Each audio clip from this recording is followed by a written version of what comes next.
Bienvenidos a Conversaciones, un espacio de la Asociación Diálogo Ciudadano Colombo-Venezolano que se realiza en colaboración con el Observatorio de Venezuela de la Universidad Rosario. Soy Chomín Las Heras y estaré con ustedes junto con Alejandro Martínez Ubieda. Hola Alejandro, ¿cómo estás? Muy bien, Chomin, teniendo hoy como invitado en nuestro programa a Javier Ignacio Mallorca, quien es un periodista, articulista y consultor venezolano en temas de seguridad y que mantiene un importante portal propio que se llama Crímenes sin Castigo. Sí, Alejandro, y con Javier Ignacio Mallorca hablaremos, entre otros temas, sobre la situación de seguridad en la frontera colombo-venezolana, concretamente entre el estado Apure y el departamento del Arauca, en Colombia, donde el año pasado tuvieron lugar cruentos enfrentamientos entre el ejército venezolano y grupos irregulares colombianos. Bienvenidos, Javier Ignacio. Hola, Chomi y Alejandro, un placer. Gracias por la invitación a este espacio. Javier Ignacio, se ha producido en los últimos tiempos un despliegue militar por parte del régimen venezolano en la zona fronteriza entre ambos países, entre Colombia y Venezuela. ¿Qué implicaciones en materia de seguridad tiene esto para ambos países? Importantísimo. Yo creo que desde hace muchísimo tiempo no se producía un emplazamiento de militares tan voluminoso como el que se está reportando desde el mes de febrero en la frontera entre Apure y Arauca, el Apure venezolano y el Arauca colombiano, en el marco de una operación que el propio régimen ha llamado Escudo Bolivariano Vuelvan Caras. Y esto es básicamente la reedición de la operación que se llevó a cabo en marzo del año pasado en el mismo sitio, aunque con importantísimas diferencias. Para, digamos, hacer el cuento breve, lo que ha ocurrido en este caso es que ha habido un enorme despliegue propagandístico por parte de la vocería militar venezolana, pero en el terreno no han ocurrido mayores enfrentamientos con las fuerzas irregulares que supuestamente están allí y que desde hace ya varios meses el gobierno ha venido a denominar como Tancol. ¿Qué es lo que ocurre entonces? Que bueno, se produce esta ocupación del terreno por parte de militares, eso es lo que llaman en términos técnicos operaciones de saturación, y del lado de los irregulares hay un desplazamiento. Algunas mentes, tú sabes, un poco avisadas, han señalado que incluso existe una especie de acuerdo para evitar cualquier tipo de lo que llaman engagement, entre las fuerzas del gobierno y grupos irregulares con los cuales, pues, según denuncias incluso que han venido del propio gobierno colombiano, existen entendimientos por parte del régimen venezolano. Nos referimos básicamente a la disidencia de la FARC, conocida como Nueva Marquetalia, y el Ejército de Liberación Nacional, que tienen presencia activa no solamente en el área, el eje de la Victoria Arauquita, es decir, todo lo que es Apure y Arauca, sino también en otras partes de la frontera colombo-venezolana, por ejemplo, en el estado Bolívar y en el estado Amazonas. Entonces, llama muchísimo la atención que en medio de todo este despliegue, si uno se asoma a las cuentas Twitter del jefe del CEOFANBE, el general en jefe Hernández Lares, va a ver, bueno, que han irrumpido en campamentos, que han encontrado explosivos, que han detenido incluso a una que otra persona, pero no existen muertos, no existe combate. Entonces esto lo que es básicamente es una ocupación del terreno y desde luego con la pregunta que queda allí sobre la sustentabilidad de esta operación en el tiempo. Y un dato interesante, durante este despliegue militar que se ha producido entre los meses de febrero y marzo, hemos tenido en términos, digamos, de comparativos más homicidios en el área del estado Apure que en los mismos meses del año pasado. Esto es algo insólito porque se supone que eso está saturado por militares. Eso nos habla un poco de la efectividad de esta operación. Mucho militar en la frontera, poca seguridad. Javier Ignacio, hay señalamientos que indican que el gobierno venezolano mantiene alianzas con algunos de estos grupos en contra de otros de estos grupos irregulares de origen colombiano, pues que hacen vida en territorio venezolano. En tu opinión, ¿estos señalamientos tienen veracidad y cómo son esos acuerdos que hay? Chomin, uno debe atenerse como periodista y consultor siempre a los hechos. Y los hechos están allí para quien quiera verlos. En 2019, el presidente Nicolás Maduro invitó a los jefes de la Nueva Marquetalia, Jesús Santrich e Iván Márquez, para que permanecieran en territorio venezolano. Ese es un hecho concreto. Luego, en medio de la pandemia, en 2021, se arma toda esta operación militar para desplazar a los elementos de la disidencia de la FARC que domina Gentil Duarte. Es decir, la facción de la FARC que se opone a la Nueva Marquetalia. Contra Nueva Marquetalia no se ha hecho absolutamente nada en territorio venezolano. Eso por una parte. Y por la otra, el tema del ELN. Las denuncias son permanentes sobre despliegues del ELN en los que incluso en un sector del estado Apure, que no se debe confundir con otro que tiene el mismo nombre, que está en la frontera de Zulia con norte de Santander, que se llama Gabarra. Bueno, allí llegó una cuadrilla del ELN y desplazó al Consejo Comunal, que digamos era la expresión de gobierno local. Y luego llegaron los militares y no hubo ningún tipo de enfrentamiento, como que pareciera así como que, bueno, entra tú a mi casa y yo te cedo el espacio. Es decir, eso, digamos, dice mucho.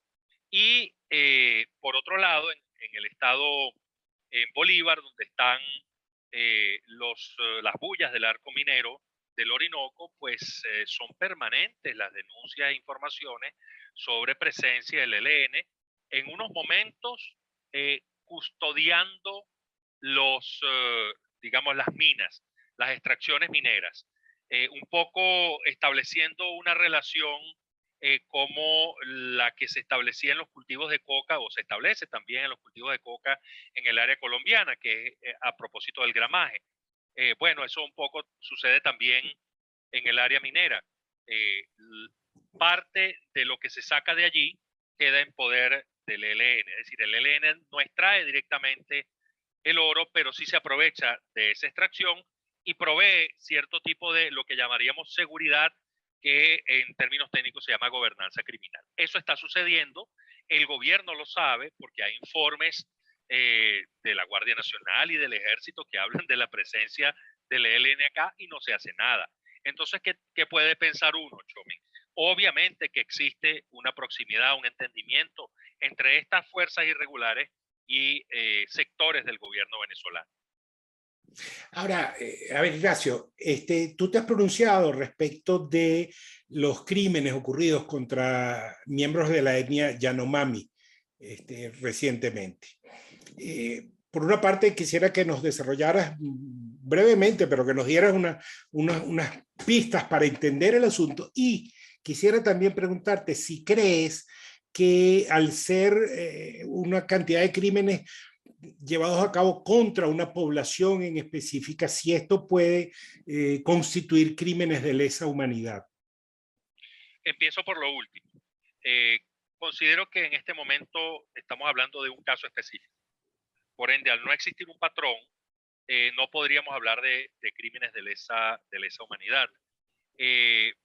Pero eso no le resta gravedad al asunto. Estamos ante un caso en el que incluso podríamos enlazar con la pregunta anterior, porque, digamos, el tema que está cruzando todo esto es la extracción minera. En el caso del enfrentamiento entre los Yanomami y elementos militares que estaban emplazados en el puesto Barimabé, que es una localidad, un caserío amazónico que está a pocos kilómetros de la frontera con Brasil. Bueno, estamos hablando que está a más de 400 kilómetros de la capital de Amazonas, Puerto Ayacucho. Está más cerca de la frontera que de la capital de Amazonas. Bueno, ahí lo que ocurrió, digamos, en términos de la casuística, digamos, anecdótica, fue una ruptura de un acuerdo que había para compartir un servicio de Internet. Los aborígenes habían prestado a los militares un router. Los militares tenían acceso a la señal, pero carecían del router. Y entonces, bueno, ahí llegaron a un acuerdo de complementariedad, eso fue el año pasado, y las cosas iban bien hasta que, bueno, cambiaron a los militares y estos nuevos que llegaron, pues, desconocieron los términos del acuerdo y los indios, los Yanomami, por supuesto que entraron en ira.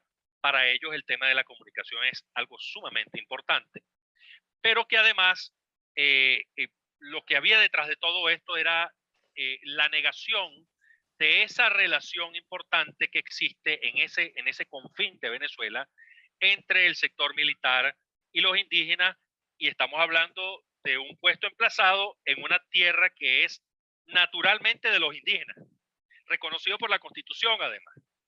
Entonces allí estaba este caldo de cultivo. La gente de Amazonas, con las que se pudo consultar para hacer esa entrega de crímenes sin castigo, todos, de manera espontánea, además, refieren que lo que está detrás de eso era una especie de resentimiento acumulado porque los militares en algún sentido no estaban cumpliendo con lo acordado con los Yanomamis a propósito de las cuotas que debían entregarle por la extracción minera. Es una extracción minera en la que además participan los llamados garimpeiros. Y de acuerdo con el ex gobernador Liborio Guarulla, también hay elementos de la guerrilla colombiana beneficiándose allí. Muy probablemente del ELN, que tenía una célula allí encabezada por un señor conocido como Garganta. Entonces, esto es la situación que está allí. Debo decirles que al momento en que estamos desarrollando esta conversación, los militares todavía no han podido salir del puesto Parimabé porque están rodeados allí. Hay una situación de tensión que se mantiene desde el 20 de marzo, cuando hubo este tiroteo que ocasionó la muerte de 4 Yanomami y heridas en otras 5 personas, 3 de ellas militares. Entonces, para cerrar la respuesta, uno de los grandes problemas que hay en este caso, además de la lejanía, es que los indígenas, siguiendo sus propias tradiciones, levantaron los cadáveres, se los llevaron y probablemente los quemaron para hacer un ritual que ellos tradicionalmente ejecutan. Y esto, desde luego, al no haber cadáveres, es muy difícil constatar la existencia de los homicidios.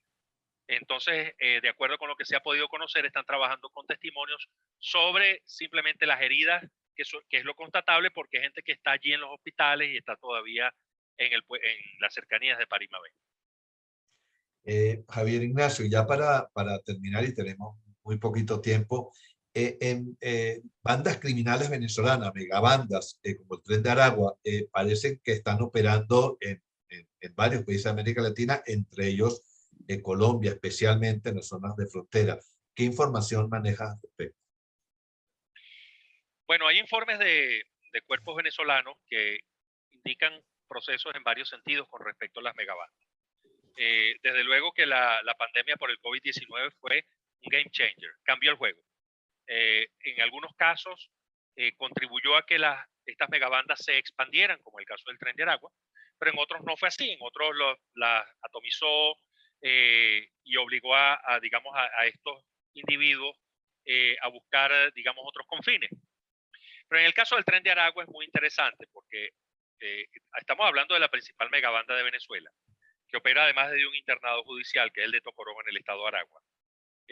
Esto es público y notorio, está en los informes, sin embargo el gobierno no hace nada. Y además de eso, empiezan los reportes de Brasil, de Perú, de Chile, de Colombia, a señalar la presencia de individuos que están presuntamente asociados a este grupo criminal.